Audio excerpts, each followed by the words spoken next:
नमस्कार। आप सभी का स्वागत है मेरे YouTube चैनल बीएससी टीचिंग में। फ्रेंड्स, आज की वीडियो में हम बाइसेक्शन मेथड पर डिस्कस करेंगे। फ्रेंड्स, बाइसेक्शन मेथड का यूज किसी भी इक्वेशन का मूल निकालने में किया जाता है। आज की वीडियो में हम बाइसेक्शन मेथड का कॉन्सेप्ट समझेंगे और फिर हम एक एग्जाम्पल को भी सोल्व करेंगे। तो चलो फ्रेंड्स, आज का वीडियो स्टार्ट करते हैं। सबसे पहले देखते हैं बाइसेक्शन मेथड का कॉन्सेप्ट समझने के लिए फ्रेंड्स हम मान लेते हैं कि माना f(x = 0) कोई एक समीकरण है। अब देखते हैं स्टेप फर्स्ट के अंदर जो हमने इक्वेशन मानी f(x), उसमें दो वास्तविक संख्या a व b ले लेते हैं। वास्तविक संख्या a व b तथा इसके मध्य जितनी भी संख्या है वो उन सभी संख्याओं पर यह समीकरण f(x) है वो सतत है। जहां हमने a को पॉजिटिव ले लिया और b को हमने नेगेटिव ले लिया। फिर इन दोनों पॉइंटों को इस समीकरण के अंदर पुटअप करेंगे तो f(a) > 0 और f(b) है वो <0 प्राप्त होगी। अर्थात f(a)f(b) करेंगे तो हमें <0 प्राप्त होगा। तब हम कह सकते हैं कि इस समीकरण का मूल है वो a व b के मध्य स्थित है। ठीक है फ्रेंड्स, अब हम स्टेप सेकंड के अंदर इन दोनों पॉइंट a व b का मिड पॉइंट निकालेंगे। मान लेते हैं वो x1 है तो x1 = हो जाएगा a + b/2। इस x1 मिड पॉइंट को हम उपयुक्त समीकरण के अंदर पुटअप करेंगे। तो फ्रेंड्स, पुटअप कर दिया तो f(x1 = 0) आ गया। इसके अंदर हमें दो केस मिलेंगे। फर्स्ट केस के अंदर यदि x1 हमें पॉजिटिव प्राप्त होता है तो जो हमने दो पॉइंट लिए थे उसमें से पॉजिटिव को हम रिप्लेस कर देंगे। तो यहाँ हमने a को रिप्लेस कर दिया तो जो समीकरण का जो नया मूल होगा वो x1 व b के मध्य होगा। यदि केस टू के अंदर चलते हैं, यदि x1 हमें नेगेटिव प्राप्त होता है तो हम पॉइंट नेगेटिव को रिप्लेस कर देंगे। तब हमारा जो नया मूल होगा समीकरण का वो a व x1 के मध्य होगा। इस प्रकार ये स्टेप 3 और स्टेप 4 इस प्रकार ये प्रोसेस चलती जाएगी और एंड में दो स्टेप की वैल्यू हमें समान प्राप्त होगी।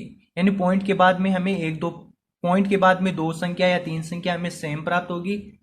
तब वह सेम संख्या ही इस समीकरण का मूल कहलाएगा। ठीक है फ्रेंड्स, ये तो हुआ बाइसेक्शन मेथड का कॉन्सेप्ट। अब फ्रेंड्स हम एक एग्जाम्पल लेते हैं और उस एग्जाम्पल पर हम बाइसेक्शन मेथड को अप्लाई करेंगे। तो चलो फ्रेंड्स, हम एक एग्जाम्पल लेते हैं। फ्रेंड्स, बाइसेक्शन मेथड का एग्जाम्पल ले लिया। एग्जाम्पल में क्या लिखा हुआ है कि बाइसेक्शन मेथड का प्रयोग करते हुए इंटरवल 0 से लेकर 1 में निम्न समीकरण का वास्तविक मूल्य निकालना है। ठीक है फ्रेंड्स, ये एग्जाम्पल दिया हुआ है और एग्जाम्पल में हमें इक्वेशन दी हुई है और इस इक्वेशन का इस इंटरवल के अंदर हमें एक मूल निकालना है। तो चलो फ्रेंड्स, हम इसका सॉल्यूशन देखते हैं। जो एग्जाम्पल के अंदर इक्वेशन दी हुई है उसको हम f(x) के इक्वल मान लेते हैं और ये इक्वेशन है वो अपने अंतराल 0 से 1 में सतत है। अब फ्रेंड्स, जो इंटरवल दिया हुआ है, इंटरवल में दोनों पॉइंटों को इस समीकरण के अंदर पुटअप करेंगे और फिर देखेंगे कि किस पॉइंट पर हमें पॉजिटिव वैल्यू प्राप्त होती है और किस पॉइंट पर हमें नेगेटिव वैल्यू प्राप्त होती है। फ्रेंड्स, जब इंटरवल का फर्स्ट पॉइंट हम 0 को इस समीकरण के अंदर पुटअप करते हैं तो हमें -1 नेगेटिव वैल्यू प्राप्त होती है और इंटरवल का सेकंड पॉइंट 1 को अगर हम इस समीकरण के अंदर पुटअप करते हैं तो हमें पॉजिटिव वैल्यू 1 प्राप्त होती है और फिर इन दोनों f(0) और f(1) को आपस में मल्टीप्लाई करते हैं तो हमें <0 प्राप्त होती है। तब समीकरण का मूल है वो 0 और 1 के मध्य होगा। अब फ्रेंड्स, स्टेप फर्स्ट देखते हैं। स्टेप फर्स्ट के अंदर हम करेंगे कि जो पॉइंट दिया हुआ है 0 और 1 का मिड पॉइंट निकालेंगे। मान लेते हैं इसका मिड पॉइंट हमने x1 मान लिया। ठीक है फ्रेंड्स, तो x1 = हो जाएगा a + b/2। जो हमने कॉन्सेप्ट के अंदर जो फॉर्मूला देखा था ना मिड पॉइंट का, वो उस फॉर्मूले का यूज कर हम इन दोनों का मिड पॉइंट निकाल लेंगे जो हमें प्राप्त हुआ 0.5। अब इस 0.5 जो हमें मिड पॉइंट प्राप्त हुआ उसको हम इस इक्वेशन के अंदर पुटअप करेंगे। ठीक है फ्रेंड्स, इसके अंदर पुटअप कर देखेंगे कि हमें कौन सी वैल्यू प्राप्त होती है। तो पुटअप करने के बाद में हमें नेगेटिव वैल्यू 1.19 प्राप्त हुई। ठीक है फ्रेंड्स, अगर हम यदि एफ ऑफ 0.5 और एफ ऑफ 1 को आपस में मल्टीप्लाई करते हैं तो भी हमें लेस प्राप्त होता है, क्योंकि 0.5 है वो नेगेटिव वैल्यू है और 1 पर हमें क्या होती है, पॉजिटिव प्राप्त होती है। ठीक है फ्रेंड्स, अब फ्रेंड्स आप देखना कि अगर हम इस समीकरण के अंदर 0 पुटअप करते हैं तो भी हमें नेगेटिव वैल्यू प्राप्त होती है। अगर हम 0.5 पुटअप करते हैं तो भी हमें नेगेटिव वैल्यू प्राप्त होती है। तब हम क्या करेंगे कि जहां नेगेटिव वैल्यू प्राप्त होती है उसको हम रिप्लेस कर देंगे। तो यहां हमने 0 को रिप्लेस कर दिया, तो जो समीकरण का अगला मूल होगा वो मूल 0.5 तथा 1 के मध्य होगा, क्योंकि 0 पर भी हमें नेगेटिव वैल्यू प्राप्त होती है और 0.5 पर भी हमें नेगेटिव वैल्यू प्राप्त होती है, इसलिए 0 को रिप्लेस कर दिया और जो हमारा जो नया मूल होगा वो 0.5 और 1 के मध्य होगा। ठीक है फ्रेंड्स, अब हम स्टेप सेकंड देखते हैं। स्टेप सेकंड के अंदर हम क्या करेंगे कि इन दोनों पॉइंटों का मिड पॉइंट निकालेंगे। मान लेते हैं वो x2 है, x2 इक्वल टू हो जाएगा, जब इन दोनों पॉइंटों का मिड पॉइंट निकाला तो हमें ये प्राप्त हुआ 0.75। इस 0.75 को हम इस इक्वेशन के अंदर पुटअप करेंगे, x की जगह 0.75 रखेंगे और फिर सोल्व करेंगे तो हमें नेगेटिव वैल्यू -0.59 प्राप्त हुई।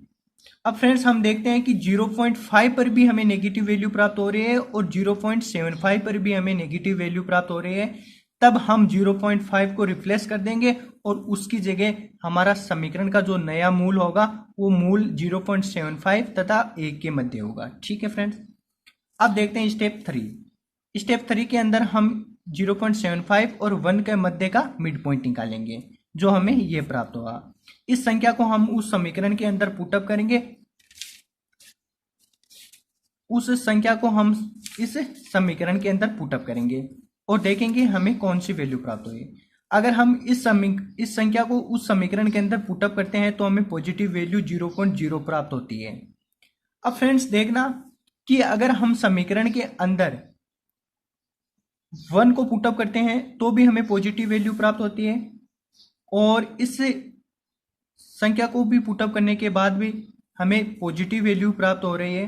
तब हम क्या करेंगे कि जो 0.75 इसको तो ऐसा ही रहने देंगे और जो 1 है उसको रिप्लेस कर उसकी जगह हम 0.75 ले लेंगे।